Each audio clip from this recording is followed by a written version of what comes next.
Welcome back to Discovering. You know, the city of Munising and the surrounding area has a lot to offer visitors to this region, especially the lakeshore. The Pictured Rocks National Lakeshore Boat Tour is one of the best in the state, and it's also one of the highest rated in the Midwest. Well, there's also another one that doesn't get so much attention. It's the Glass Bottom Shipwreck Boat Tours, located right in Munising. Take a look.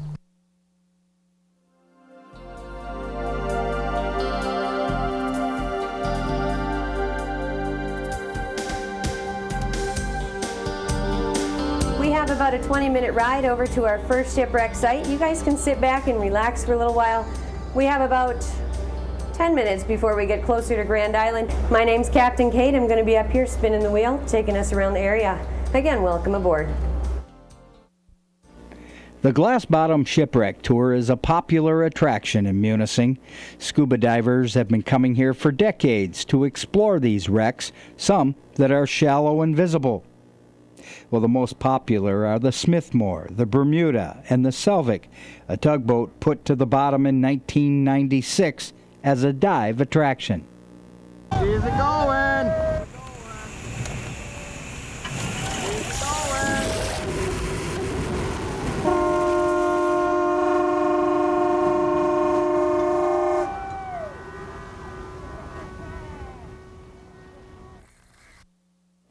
The dive charter business has been a way of life for the Lindquist family.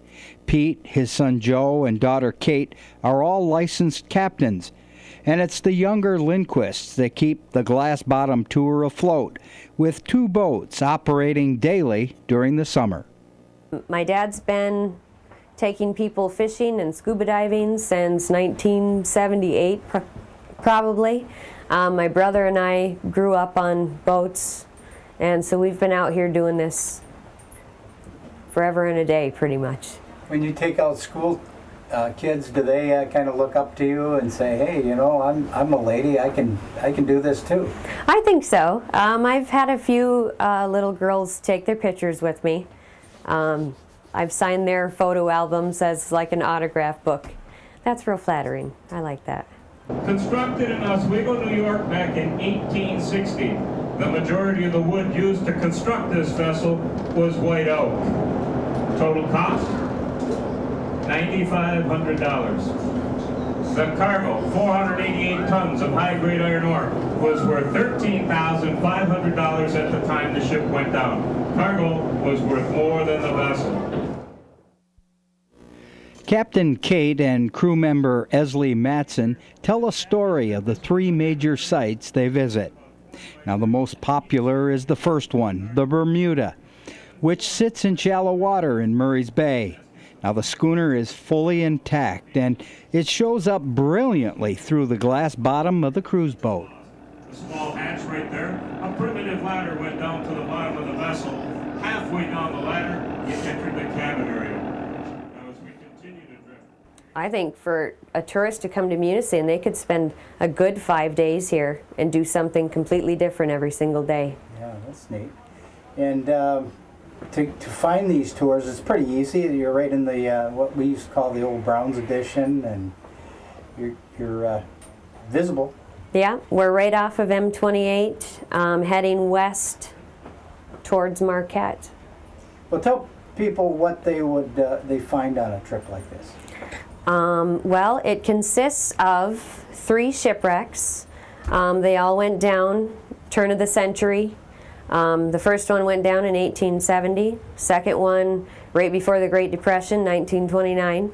And the third one is kind of our mystery ship. On this tour about 15 years ago, one of the passengers was looking down through the viewing areas, and they noticed a shipwreck down there. We turned around and looked at it. Brand new shipwreck we found, and it's a scow schooner, flat bottom barge that hasn't plied the lake since about the 1840s. Well, you have old. You have quite a few wrecks right in the proper here. You got the as we visited over at Murray Bay. That's the best one, the Bermuda. That's the fully intact one. There's only about 5 to 7 fully intact shipwrecks that are accessible by either diving or a boat tour like this, probably in all 5 of the Great Lakes. We have one right here. Yeah. And the Bermuda, there was a little controversy over its name. It's been called several things over the years. It has been. They thought it was the Dreadnought. They thought it was the Granada for a little while. And I guess we've just agreed that it's the Bermuda.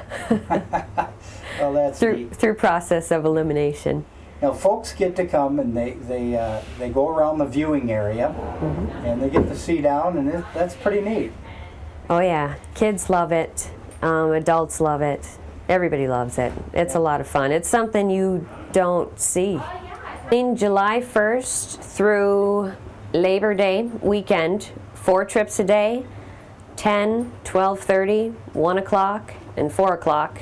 And we're also doing the evening cruise. I think we're leaving the dock at 7 o'clock. Call ahead for reservations. Okay, the boat holds how many?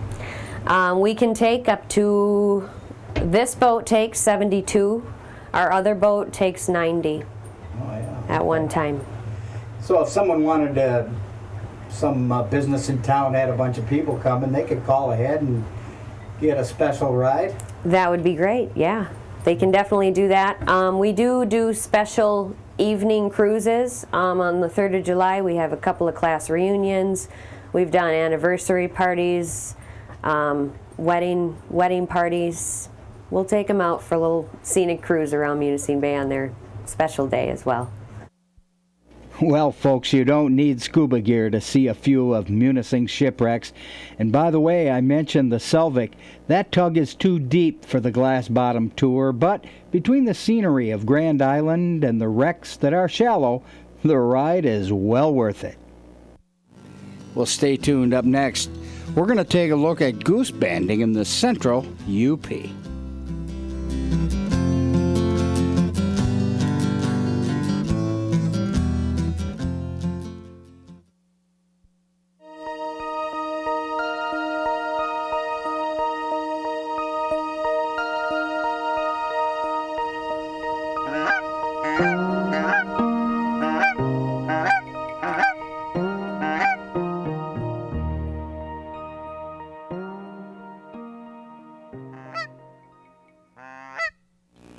Most of Great Lakes goose hunters have a collection of old goose bands, usually hanging around somewhere.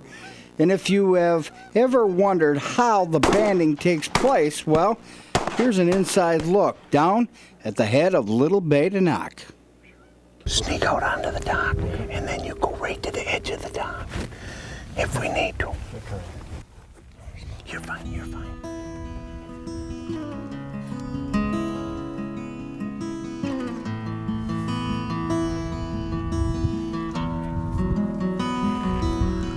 Walk him in, nice, there you go. Let him go, let him go. Ain't gonna hurt a thing, that one goose don't mean nothing. See?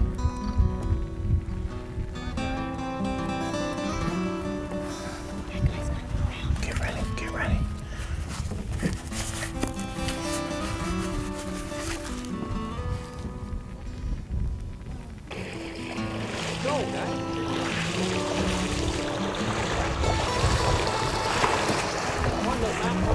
Cut him off, cut him off, cut him off. Stay right there, stay right there.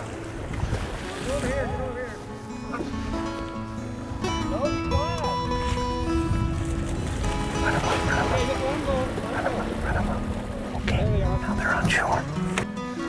Okay, hands up, all together, slow down. We want them all together. Come on, right in here by me, there you go. Good, all right. Get that with Joe. You, come on up closer. We want to push them that way. Easy, easy, easy. All right, now, come here. You guys did good. All right, stay right there. See, as long as we're not pushy or anything, they'll stay pretty calm. Well, the geese are now corralled inside a temporary fence.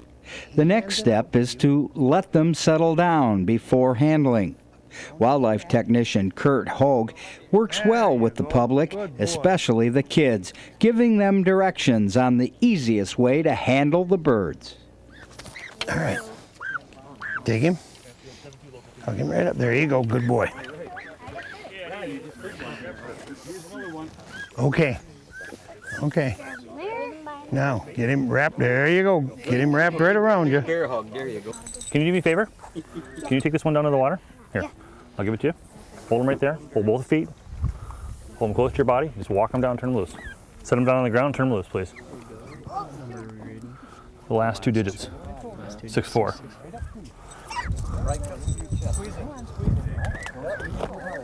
Okay.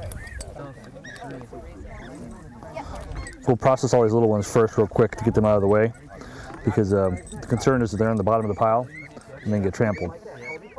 Then we'll slow down. And I can take that one.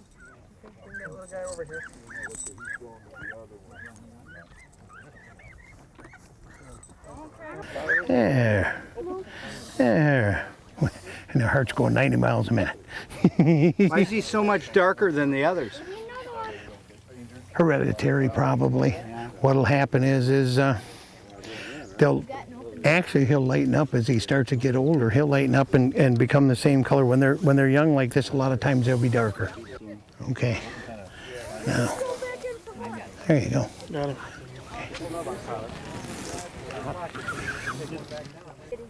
Just gonna kick, so. Here, get the feet. Actually, use this hand to get the wings. Both wings. Got them? Yeah. Okay, there you go. If you keep them close to your body, you won't lose them. Yeah, that inside needs to Bill, this is a regular thing, huh? Yeah, we do this every year. We try and do 150 across the entire West UP. That's our target for the summer. And it's part of what we do for the flyaway. Help us manage these populations of geese, establish where they're coming from, where they're going, looking at lifespan, survival rates, dispersal rates. I have a recapture. When we were doing this in Baraga the other day, we had local school children come out. So it's a good hands-on opportunity for people to see wildlife up close, get an interaction, see what we're doing, and we explain to them why we're doing this. Well, it's quite a process that you go through. It's kind of neat. It is. It gets quite involved. It's like the roundup. Yeah, and when they work well, it's a good thing. When it doesn't, you know how that goes. Is today considered a good day, what you got? Yeah, actually it did. We had pretty good, we didn't lose many birds on the actual roundup portion of the process. And none of the What birds you mean by lose is they swam escaped. off. Yeah, they escaped before we could capture them. No birds were injured, nobody was hurt. That's always a good day. Well, up next, the famous fire starters and a visit to the manufacturer, Lake State Industries in Escanaba.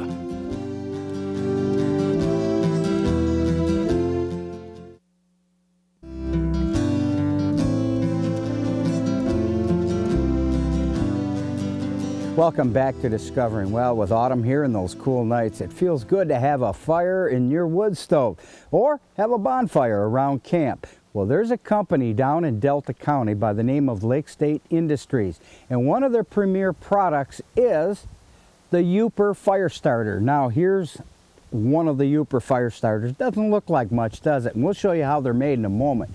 But this fire starter not only works good, is inexpensive, and yet it helps a lot of folks in Delta County. Lake State Industries is located in Escanaba near Bay College.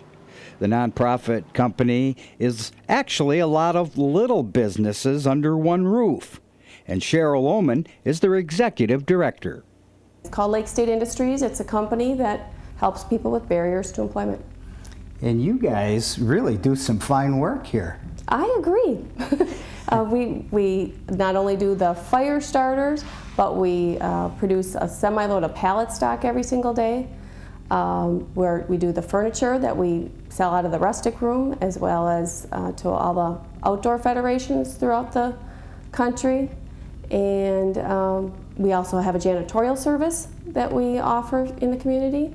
We do the document destruction, and we also manage the recycling center up at the Delta County landfill. So we have a real variety of jobs, and we certainly keep people busy all day long. Well, the fire starters, this is what attracted me here. I bought a box last year, and they work great. And you know, it's one of those things where a lot of people say, they look at them and they say, these aren't going to work. And then they try them and go, oh my goodness, I can't believe how well these things work. And they're made in such a simple way. It I mean, is. they're really not any complicated thing. No, it's not complicated. And they're economical, and yet you're recycling. That's right. It's just an empty cardboard tube with shredded paper, and they're dipped in wax. And you know, somebody could make their own, but at the price we sell them at, it really makes it worthwhile just to come and buy them. It's one of those projects that you'll say, oh, I'm going to make those, I'm going to make those. You'll probably never make them. We make them every day. We always have a supply, so it's just a lot easier just to come here and buy either 100, buy 40. You can buy them in a bag of 10. And now we have the new little Hunter fire starter that I think is going to be a big hit with the Hunters this year. Well, tell us about it. It's just a much smaller fire starter. It's going to burn for about 10 to 15 minutes. And we also are packaging them with waterproof matches. So you get 3 fire starters with waterproof matches in a little baggie, and we're charging you $1 for it. So it's your best buck ever spent. What's their job here? They're doing our new smaller Hunter fire starter. And basically what they're doing is using the shredded paper and getting it stuffed into that smaller tube. And we have a jig for it so that it stays flattened. Because if we just stuffed it without that jig, it'd get thick, just like our bigger fire starters. So they've got a little jig that they use, get it stuffed, and then once they're all stuffed, they open up that jig, and we've got the first part of the Yooper fire starter. All right, well, it looks like fun, guys. Yeah.